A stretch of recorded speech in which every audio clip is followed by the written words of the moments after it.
Bueno, jóvenes, vamos a trabajar el tema 1.2 y el 1.2 son razones trigonométricas en un triángulo rectángulo. Ahora nos dice que determinemos las tres razones trigonométricas para el ángulo alfa y para el ángulo teta. Vale. No necesariamente siempre va a ser teta, ¿verdad? Recordemos que los ángulos pueden representarse por cualquier letra del alfabeto griego. Entonces acá, para este ángulo, tenemos alfa. Vale. Normalmente, si nos cuesta identificar quién es el opuesto, quién es el adyacente y quién es la hipotenusa, pongámosle nombre siempre antes de iniciar a hacer un ejercicio. Ya sabemos que el que está opuesto o enfrente al ángulo, ese siempre va a ser el cateto opuesto. En este caso el opuesto sería 4. Vale. Ya sabemos que el lado que forma el ángulo recto y que está formando el ángulo con el cual estamos trabajando va a ser también el cateto adyacente. Entonces significa que en este caso este de acá, este sería el adyacente, ¿verdad? Ahora bien, significa que el que está opuesto al ángulo recto, que sería este lado de acá, es el opuesto al ángulo recto, ¿verdad? Este va a ser la hipotenusa. Entonces normalmente siempre debemos nombrar esto, ¿verdad? El que está enfrente del ángulo con el cual estamos trabajando es el opuesto. El que forma el ángulo recto y el ángulo con el que estamos trabajando es el adyacente. Y siempre el lado más grande, eso siempre va a pasar, es que en un triángulo rectángulo el lado de mayor longitud y que está opuesto al ángulo recto siempre va a ser la hipotenusa. Entonces, calcular las razones trigonométricas es algo simple. Lo único que tenemos que hacer aquí es recordar, ¿verdad? Para este caso, estamos trabajando con el seno ya no de teta, ahora le voy a poner alfa. Seno de alfa ya sabemos que es opuesto sobre hipotenusa. Tenemos que manejar eso, ¿verdad? ¿Quién es el opuesto? El opuesto es 4. ¿Y la hipotenusa quién es?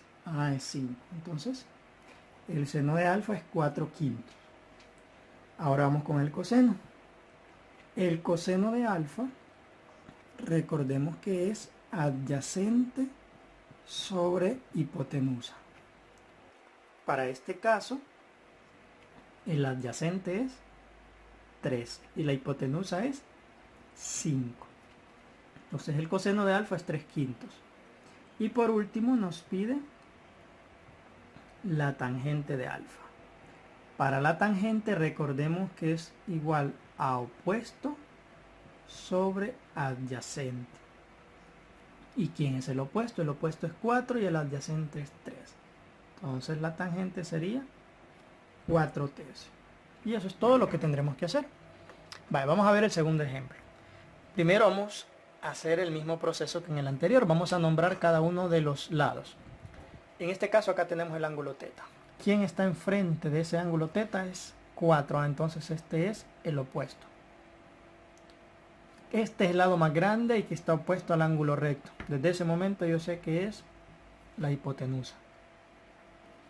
Y este obviamente sería el cateto adyacente. Siempre está entre el ángulo teta y el ángulo de 90 grados. Una vez que ya le escribimos el nombre, ya es más fácil poder trabajarlos. Ahora sí voy a trabajar con teta, ¿verdad? Porque aquí está representado teta.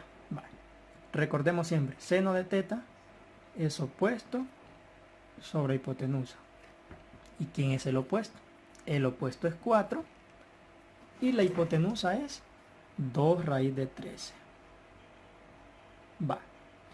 Ahí está el seno, pero este yo lo puedo simplificar. Miren, aquí tenemos un 2 afuera y tenemos un 4. Ambos tienen mitad. Mitad 2, mitad 1. Entonces al final solo me queda 2 sobre raíz de 13. Y ese sería el seno. Ahora vamos a continuar. Recordemos que esta parte yo puedo aplicar algo que nosotros vimos anteriormente y que se llama racionalización. Normalmente en trigonometría se trabaja siempre con racionalización. ¿Y qué era la racionalización? Quitar las raíces que están en el denominador para que no existan en el denominador. Entonces simplemente para racionalizar multiplicábamos por 1, ¿verdad? ¿Sí? Al multiplicar por 1 el número no se altera, pero ese 1 nosotros lo representábamos por, en este caso sería raíz de 13 sobre raíz de 13. Estamos para racionalizar, de esa manera debemos hacer. Ahora, ¿qué sucedía cuando yo racionalizaba? Al final, raíz de 13 por raíz de 13 es raíz de 13 al cuadrado, entonces la raíz se nos eliminaba y solo quedaba 13.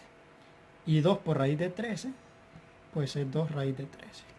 Y este sería el valor del seno. Estamos entonces, sí, cuando tengamos que racionalizar, lo haremos. Vamos ahora a encontrar el coseno. Coseno de teta, recordemos que sería adyacente sobre hipotenusa. El adyacente es 6, entonces sería 6 sobre 2 raíz de 13. Y acá se hace el mismo proceso. Tiene mitad que es 3 y mitad que es 1. Entonces al final va a quedar 3 raíz de 13. Pero ese 3 raíz de 13 yo lo puedo racionalizar multiplicando por raíz de 13 sobre raíz de 13. Y raíz de 13 por raíz de 13 es raíz de 13 al cuadrado. La raíz se elimina y solo queda 13. Y acá 3 por raíz de 13 es 3 raíz de 13. Así. Ahora vamos con la última, que es la tangente de teta. Recordemos que la tangente de teta es opuesto sobre adyacente. El opuesto ya sabemos que sería 4 sobre el adyacente, que sería 6. Y este se puede simplificar, ¿verdad? Mitad 2, mitad 3. Entonces al final va a quedar que la tangente es igual a 2 tercios. De esta manera vamos a trabajar este tipo de problemas. Entonces la clave está siempre en escribirle los nombres a cada uno de los lados del triángulo rectángulo. Y luego siempre escribir esto para recordar quién sobre quién es. Escribirlo ya con números, simplificar si es posible, y si nos ha quedado con raíces, pues hay que racionalizar. Entonces con los 3 que ustedes harán, acá tenemos, ¿verdad? Acá solo hay este de raíz, entonces este es literal C. Van a haber algunos que vamos a tener que racionalizar en algún momento ahí. De ahí los demás, quizás solo vamos a simplificar en algunas respuestas al final, ¿verdad? Pero aquí, si tenemos teta, ¿quién sería el opuesto? Sería 12, ¿verdad? ¿Quién sería el adyacente? Sería 5. ¿Quién sería la hipotenusa? Sería 13. Entonces lo mismo vamos a hacer con cada uno de los triángulos restantes.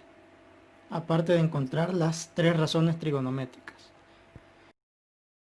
Vaya, la otra parte de ejercicios que ustedes van a hacer, igual acá están estos otros 3 triángulos que van a encontrar las 3 razones trigonométricas.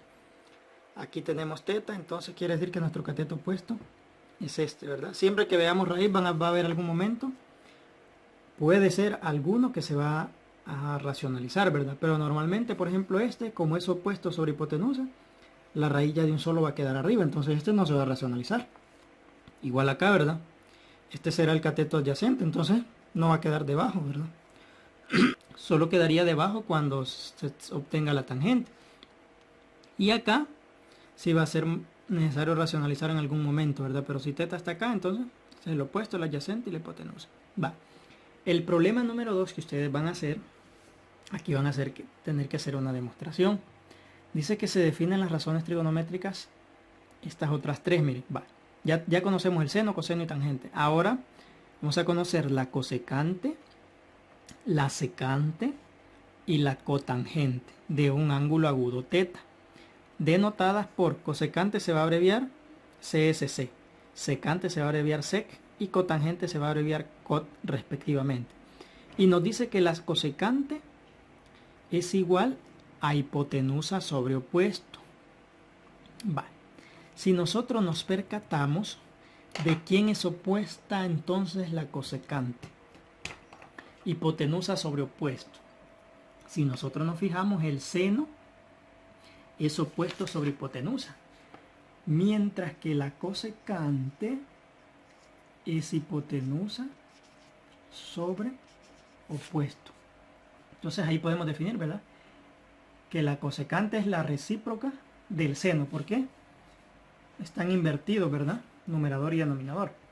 Tenemos también la secante. La secante de teta, si nosotros nos fijamos, es hipotenusa sobre adyacente. Es hipotenusa sobre adyacente. ¿De quién es recíproca la secante? Si nos fijamos, es recíproca del coseno. Y por último tenemos la cotangente de teta. Y la cotangente de teta es adyacente sobre opuesto. ¿Y de quién es entonces recíproca? De la tangente. Entonces estas son 6 razones trigonométricas con las cuales nosotros vamos a trabajar. Básicamente, con que nos aprendamos estas 3 y sepamos de quién es recíproca, la cosecante, la secante y la cotangente, con esa nos vamos.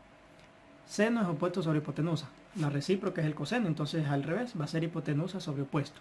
Y así sucesivamente cada una de las otras 2 restantes.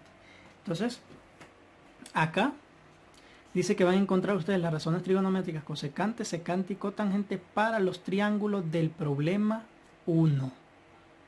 Vale. Entonces, básicamente, después de haber encontrado seno, coseno y tangente para los 6 ejercicios del problema 1, lo que ustedes van a hacer es que para el mismo triángulo, ¿verdad?, van a encontrar la cosecante. Vale. La cosecante de teta ya sabemos que sería hipotenusa sobre opuesto. Entonces lo único que van a hacer sería, ¿quién es la hipotenusa? 2 raíz de 13 sobre el opuesto, que sería 4. Y esto se puede simplificar. Mitad 1, mitad 2. Entonces al final es raíz de 13 sobre 2. Vale. Si nos pide la secante es hipotenusa sobre adyacente. Entonces el mismo proceso, ¿verdad? Secante es hipotenusa sobre adyacente. Entonces sería 2 raíz de 13 sobre 6. Y este igual se puede simplificar, mitad 1, mitad 3, ¿verdad? Entonces queda raíz de 13 sobre 3. Y por último la cotangente. La cotangente de teta ya sabemos que sería adyacente sobre opuesto. ¿Quién es el adyacente? Es 6. ¿Quién es el opuesto? 4. Tiene mitad, que es 3, y mitad, que es 2. Entonces al final queda 3 medios. Entonces lo que van a tener que hacer, tanto con esos tres triángulos, ¿verdad?, como también con los otros 3, aparte de encontrar el seno, coseno y tangente, van a tener que encontrar estas otras 3 razones trigonométricas.